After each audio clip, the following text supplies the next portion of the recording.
the previous video, we have learned how to apply the conditional formatting on the given data.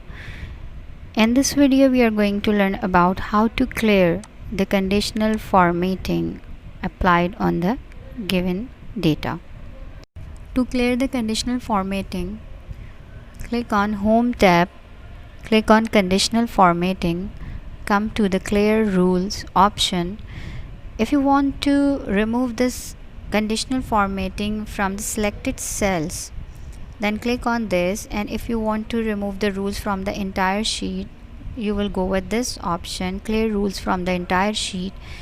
As I click on this option, you have seen that the rules that I have previously set, now it has been cleared from the entire sheet. So in this way we can remove the conditional formatting from the whole sheet as well as from the selected cells.